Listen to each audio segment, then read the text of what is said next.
Attend అని చెప్పేసి తెలుస్తా ఉంది. వాడు ఎప్పటికైనా రావాల్సిందే, తట్టా బుట్ట సర్దుకోవడానికైనా ఇక్కడ రావాల్సిందే, ఎక్కడ రావాల్సిందే. వాడు వస్తే ఖచ్చితంగా వాడిని తన్ని తరుముతాం. బతుకమ్మ పండుగ ఒక పవిత్రంగా గౌరీదేవిని కొలిచేటువంటి సంస్కృతి, బతుకమ్మ పూల పండుగ చేసుకునే సంస్కృతి ఈరోజు మన తెలంగాణది. అదంతా కూడా మా ఆడబిడ్డలు చేస్తూ ఉంటారు. బోనాలను నెత్తి మీద పెట్టుకొని ఈరోజు దేవతను కొలిచేటువంటి సంస్కృతి మనది.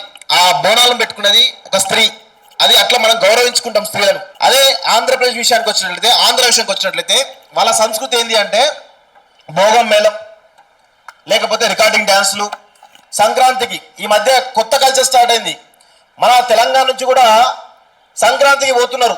ఎందుకు? కోడి పందాలు చూడడానికి మనం అనుకుంటాం, కాదు, అక్కడ పోతే రికార్డింగ్ డ్యాన్సులు, భోగం మేళాలు ఉంటాయి, అవి చూడడానికి పోతుందని చెప్పేసి తెలుస్తా ఉంది. నేను చాలా కొంతమంది పిల్లలు అడిగినా, ఇంద్ర ఎంజాయ్ చేసిరా అని చెప్పేసి అంటే, అన్న ఈరోజు అర్ధరాత్రి రికార్డింగ్ డ్యాన్స్ ఉంటాడన్నా, ఆడు చూడాలన్నా అని నాకు ఫోన్ చెప్తా ఉంటారు.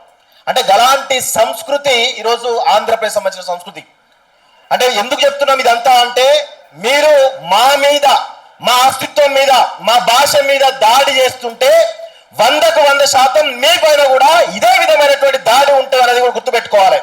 ఖచ్చితంగా మీ నీచమైనటువంటి చరిత్ర, మీ నీచమైనటువంటి సంస్కృతిని కూడా చెప్పాల్సిన అవసరం ఉంటుంది. ఇది మేము చెప్తున్నాం. తెలంగాణ భాష అంటే ఏంది దయచేసి మనం కూడా ఒకటి గమనించాలి. తెలంగాణ అనే దాన్ని ఒక భాషగా మనం చెప్పాలి. యాస, మాండలికమైనటువంటి పదాలను మనం తీసేసి తెలంగాణ భాష అనేది మనం అనుకోవాలి ఖచ్చితంగా. ఎందుకంటే ఇది ఒక జాతి, మన తెలంగాణ జాతి యొక్క ఆత్మ ఈ భాష అనేది. తెలంగాణ ప్రాంతం యొక్క చరిత్ర, తెలంగాణ యొక్క ఒక జీవన సముదాయం, అంటే జీవన శైలి ఏదైతే ఉందో అవన్నీ చూపించేదే మన యొక్క భాష. అలాంటి భాష పైన ఈరోజు ఒక వ్యూహాత్మకంగా, అంటే తెలంగాణ పైన ఇంకా ఆధిపత్యం చెలాయించాలనేటువంటి ఒక కుట్ర జరుగుతుంది కదా, దాన్ని ఖచ్చితంగా తిప్పికొట్టాల్సినటువంటి అవసరం ఈరోజు మన పైన ఉంది. అదేవిధంగా నేను గతంలో ఇప్పుడు ఇదే కొత్తగా ఈడుపు కాగితంతో వచ్చినటువంటి దాడి కాదు. ఈడుపు కాగితము నిన్న మొన్న జోకర్ మహేదర్ గాడు, ఆ తర్వాత మహేదర్ గారిని సపోర్ట్ చేసే కొంతమంది దుర్మార్గులు, అంతకుముందు ప్రొఫెసర్ నాగేశ్వర్ సార్ పైన జరిగినటువంటి దాడి చూసాం, అంతకుముందు వెంకటరెడ్డి పైన దాడి చూసాం, ఆ తర్వాత బాలసుబ్రహ్మణ్యం సంబంధించినటువంటి ఒక ఆధిపత్యాన్ని ఇక్కడ కొనసాగించినటువంటి దాడి చూసాం, ఎన్టీఆర్ సంబంధించిన విగ్రహాలకు సంబంధించిన దాడి చూసాం.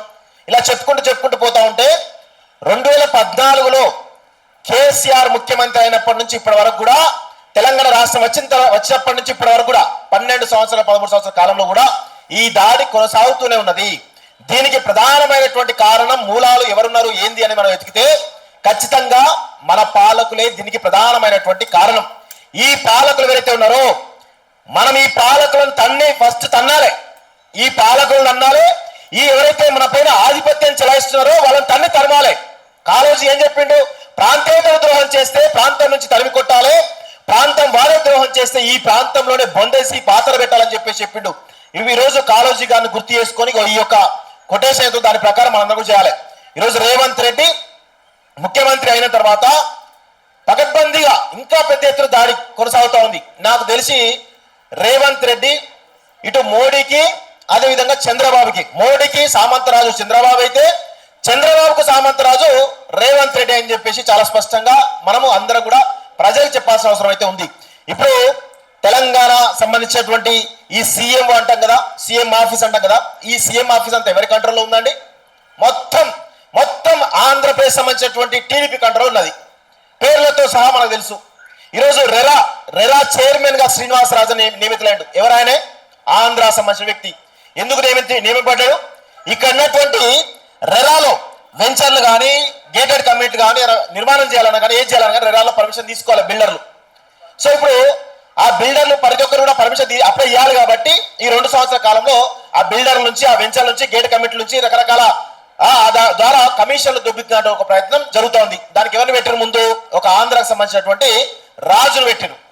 ఈ విధంగా రేవంత్ రెడ్డి స్పష్టంగా గతంలో కేటీఆర్ కూడా అదే విధంగా రామలింగరాజు కొడుకులు ఎవరైతే ఉన్నారో వాళ్ళకి సపోర్ట్ తోటి ఏ విధంగా చేసాం అందరూ చూసాం. ఆయన farm house, Janwada farm house కూడా అదే రాజులది. ఇప్పుడు మళ్ళీ అదే సంస్కృతి రేవంత్ రెడ్డి కొనసాగిస్తున్నాడు. రేవంత్ రెడ్డి చిన్నోడేం కాదు, కేసీఆర్ కేటీఆర్లు కొంచెం మింగితే ఈయన పూర్తి స్థాయిలో మింగాలని చెప్పేసి ప్రయత్నం చేశారు. వాళ్ళు దోచుకోవడానికి 10 సంవత్సరాలు టైం పట్టింది. 10 సంవత్సరాలు దోచుకున్నారు. 10 సంవత్సరాలు దోచుకున్నటువంటి ఆ అక్రమాస్తులను ఈరోజు రేవంత్ రెడ్డి కేవలం 5 ఏళ్లలో దొబ్బి తినాలన్నటువంటి ఒక ప్రయత్నంలో ఉన్నాడు. ఖచ్చితంగా తెలంగాణ అనేది మనందరం కూడా కాపాడుకోవాల్సిన అవసరం అయితే ఉంది. అస్తిత్వాన్ని కాపాడుకోవాలి, ఆత్మగౌరవం నిలబెట్టుకోవాల్సిన అవసరం అయితే ఉంది. దానికోసం మనం మాటలే కాదు చేతలు కూడా చూపియాలి. నేను అదే చెప్తున్నాను, ఒక్కడన్నా ఎవరినన్నా ఒక్కడిని ఖచ్చితంగా మెత్తగా తంతం బరాబర్ తంతం మా మహీధర్ గారు ఎవరైతున్నాడో వాడిని ఖచ్చితంగా, వాడు ఆల్రెడీ వైజాగ్ పోయిందని చెప్పేసి తెలుస్తుంది, వాడు ఎప్పటికైనా రావాల్సిందే. తట్టాబుట్టా సర్దుకోవడానికైనా ఇక్కడ రావాల్సిందే, ఇతరులకు రావాల్సిందే. వాడు వస్తే ఖచ్చితంగా వాడిని తన్ని తరుముతాం. మేము ఒకటే అడుగుతున్నాం, మీరు ఆంధ్రప్రదేశ్ సంబంధించినటువంటి ప్రజలకు మీరు రాజధాని కట్టించుకోవాలి, మీ రాజధాని మీకు ఉండాలి అనేటువంటి సోయి ఉందా అని అడుగుతున్నాం. తెలంగాణ ఆంధ్రప్రదేశ్ సంబంధించిన ప్రజలకి మీ పాలకులు మీరు క్వశ్చన్ చేయండి. మా గురించి మేము ఆలోచించుకుంటాం. మా తెలంగాణ పునర్నిర్మాణం ఎట్లా చేసుకోవాలి, మా తెలంగాణ సంబంధించిన పాలకులు మేము ఎట్లా మెడలు వంచి పని చేయించుకోవాలనేటువంటి దాంట్లో మేము ముందు వరుసలో ఉన్నాం. ప్రశ్నిస్తూనే బతుకుతాం, ప్రశ్నిస్తూనే ఉంటాం కూడా. అదేవిధంగా ఆంధ్రప్రదేశ్ లో మీకు రాజధాని కట్టుకునేటువంటి చావగాని పాలకులు ఉన్నటువంటి ఈ మీ రాష్ట్రంలో ఈరోజు మీ రాష్ట్రం గురించి ఆలోచించుకోకుండా, మీ రాష్ట్ర పరిపాలకులు ఎవరైతే చాతగంతని ప్రశ్నించకుండా ఈరోజు తెలంగాణ అస్తిత్వం పైన, తెలంగాణ భాష పైన, తెలంగాణ ఆత్మగౌరవం పైన మీరు మాట్లాడుతా అంటే మేము ఎట్లా ఊరుకుంటాం? మేము ఒకటే అడుగుతున్నాం, మీ ప్రాంతం గురించి మీరు కొట్లాడండి, అవసరమైతే మేము కూడా సపోర్ట్ చేస్తాం. మీ అమరావతికి వచ్చి మేము కూడా మీ వాయిస్గా మేము వినిపిస్తాం. కానీ మా తెలంగాణ భాష మీద, మా సంస్కృతి మీద, మా అస్తిత్వం మీద దాడి చేస్తామంటే ఖచ్చితంగా ఫిజికల్ గా ప్రతి దాడి ఉంటది అనేది గుర్తుపెట్టుకోండి. ఫిజికల్ గా ఉంటది. వార్నింగ్ చెప్తున్నాం. మొన్న మా శంకర్ ఎవరు ఒక మానసిక స్థితి బాగాలేనటువంటి ఆమె, ఎవరు హీరోయిన్ కదా, హీరోయినా వ్యాంపకరం చేస్తుందా, ఎవరో ఆమె పైన ఆమె ఏమన్నది, తెలంగాణ గురించి, తెలంగాణ ఎవరు ఆజాదీ కాశ్మీర్తో పోల్చింది. ఆమె పోలిస్తే ఈయన ఒక స్టోరీ చేసిండు శంకర్, చేస్తే ఆమె తమ్ముడు అనుకుంటూ మాట్లాడింది. ఆయన పాపం అవమానం అనిపించింది. నన్ను తమ్ముడు అంటే అవమానం అనిపించింది ఆయనకి. ఎందుకంటే ఇక వేరే అంటే అనుకున్నాడేమో శంకర్.